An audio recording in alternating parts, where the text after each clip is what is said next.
बिस्मिल्लाहिर्रहमानिर्रहीम। उज्ज्वल और मिर्ज़ा जवान हो गए। बेंगलौर में सीएसएस कर रहे थे कि गंदम की कटाई पर उज्ज्वल छुट्टी लेकर घर चला गया। सूरजबंसी के खेत भी कुंवर ही वाई बीजी करते थे। उज्ज्वल के खेत सूरज के खेतों से बिल्कुल जुड़े हुए थे।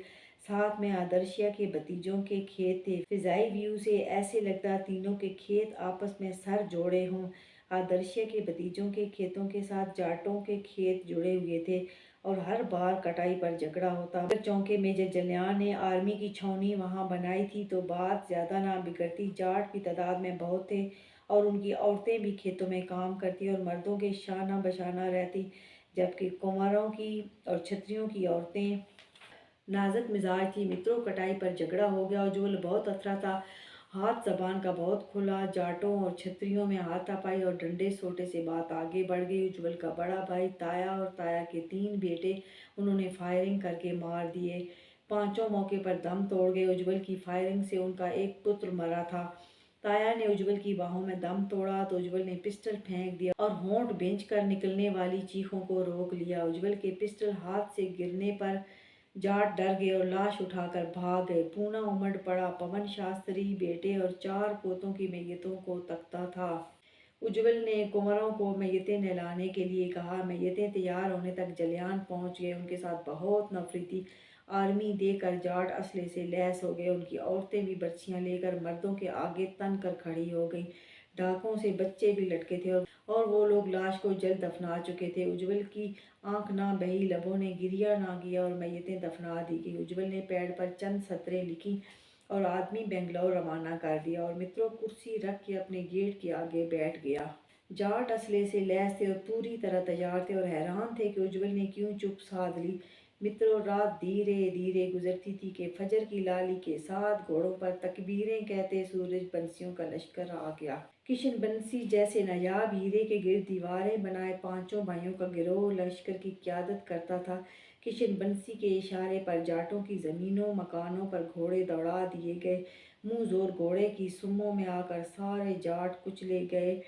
लश्कर के पीछे बिल्डोजर थे। उन्होंने जाटों के मकानात और खेतों को इस तरह हमवार कर दिया कि मैदान बन गया और जाटों का पूना से निशान मिट गया। किशन घोड़े से उतरा और उज्ज्वल के पास आया और उसे बाहों में लेकर सीने से लगा लिया। मेरे हसीन निज़ा के हसीन भाई, तेरी सुंदरता और जवानी पर सलामती हो। जाटों का निशान मिट गया। अब सारी ज़मीन तुम्हारी है, जहाँ मर्जी है गंदम उगा लो। उज्ज्वल के लबों पर उम्मीद भरी मुस्कान आ गई कि किशन ने रज़ा का हक अदा कर दिया था। किशन बंसी ने आज पहली बार पूना की ज़मीन पर कदम रखा था। उसने अपने खेतों से मिट्टी उठाकर सर में डाली। घोड़ों से भोजन उतारा गया और सबको खिलाया गया। किशन के पैर दूध से धोए गए और कुंवरों ने पी लिए। जोर तक किशन लोग पलट गए। पूना में 4 जातें थी, कुंवर, छत्री, पांडे और जाट। पांडे भी खत्म हो गए थे और जाटों का भी आज निशान मिट गया था। अब पूना में 2 जातें रह गई थीं। रात उज्ज्वल पवन शास्त्री की बाहों में लेटा तो पवन तारे गिनता था। उज्ज्वल पुत्र कुंवर, मेरा ननिहाल है और तुम्हारा भी ननिहाल है। अम्मी बहुत कहा करती कि पवन मेरी भतीजी से विवाह कर लो। मैं ना मानता तो आदर्शिया ने मुझसे कहा पवन ननिहाल ओपरा साक होवे, धूप में मामे छाँव वांगो होवे। अम्मी का कहा मत टालो तो मैंने फौरन मामू की बेटी से सगाई कर ली। दादा, क्या आप आदर्शिया जी को पसंद करते थे? उज्ज्वल ने पूछा। ना पुत्र, आदर्शिया इल्म बांटती थी, कुंवर उसके वारस थे। उस कारण बड़ी ढूंढ कराई। कुंवरों ने भाई इंग्लैंड चला गया था तो कुंवर ही वारस थे। अदादोशुमार के मुताबिक जर्मन एम्बेसडर से उसकी शादी कर दी गई। पवन ने तवील सांस ली।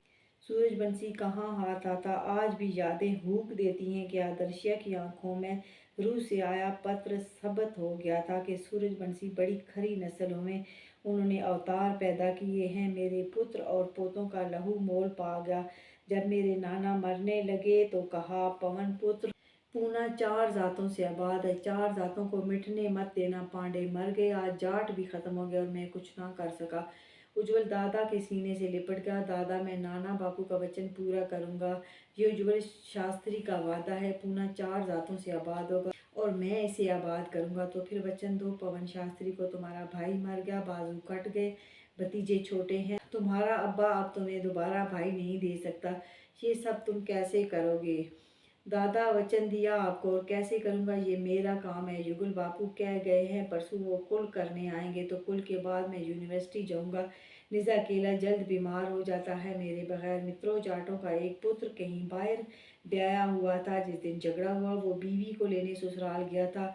उसे इस साहने की इतला मिली तो वो वहीं रह गया और कोई नहीं जानता था कि जाटों का कोई पुत्र बच गया है। उसने दाढ़ी रख ली और काला लिबास पहनने लगा और ससुराल वाले भी घर बेचकर कहीं और चले गए। मित्रों, समा गुजरता रहा। 2 साल गुजर गए। जाटों का पुत्र बेंगलोर चला गया और मालूमात इकट्ठी करने लगा।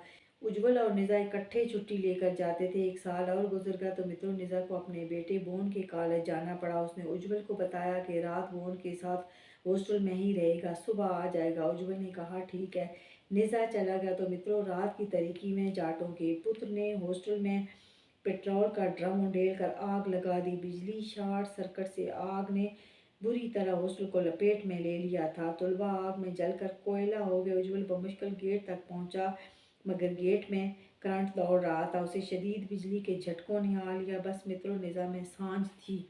किशन सर पर आ लगा। तब तक उज्जवल का सारा जिस्म बुरी तरह जल गया था। किशन उसे आनन फानन लंदन ले गया और इंतहाई निगहदाश्त में उसे बचा लिया गया, मगर उसका सारा जिस्म जल चुका था।